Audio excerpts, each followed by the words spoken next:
Մերձավոր արևելքում լարվածությունների ալիքը շարունակում է ակտիվանալ։ Իսրայել-Իրան հակամարտություն օր 6։ Կողմերը թարմ ու ավելի հզոր ռազմատեխնիկայի կիրառման են անցել։ Գիշերն Իսրայելի ուղղությամբ արձակվել են հիպերձայնային Ֆաթահ-1 հրթիռներ, նաև ավիահարվածներ են հասցվել Իրանի ռազմական և միջուկային օբյեկտներին, այդ թվում Թեհրանի, Սպահանի և Նաթանզի շրջակայքում։ Իրանի հրթիռային համակարգերը ոչնչացվել են, իսկ Իրանը պատասխան հարված է հասցրել ավերելով Իսրայելի Մաորի ավիաբազան, որտեղ տեղակայված էին ամերիկյան Թահադ համակարգերը։ Միացյալ Նահանգների 47-րդ նախագահի համբերությունը հատնում է, Իրանի առաջնորդ Ալի Խամենեին էլ հայտարարում. պատերազմը սկսվում է։ Ասում են, ամեն բան ազնիվ է սիրո մեջ և պատերազմում պարզ ենք, որտեղ է ավարտվում իսրայելա-իրանական հակամարտության ազնվության գիծը։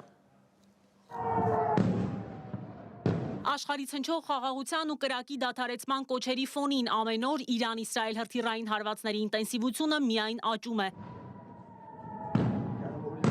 Իրանը հարվածել է Երուսաղեմին ու մի քանի այլ խոշոր թիրախների և հայտարարել, թե այս հարվածները վերջին օրերի ամենահզոր ու լայնածավալ հարձակումներից էին։ Իսրայելի ռազմաօդային ուժերը կրկին հարվածել են Թեհրանին։ Ըստ Reuters-ի իսրայելական կողմը կրակ է բացել Գազայում բեռնատարներից օգնություն ստանալու փորձ կատարող ամբոխի վրա, որի հետևանքով ըստ բժիշկների զոհվել է առնվազն 59 մարդ, վիրավորվել 221-ը։ Իսլամական հեղափոխության պահապանների կորպուսը հայտարարել է, Իրանը ուղերձ է հղել Միացյալ Նահանգներին նոր առաջադեմ հրթիռներով հարվածելով Իսրայելի թիրախներին։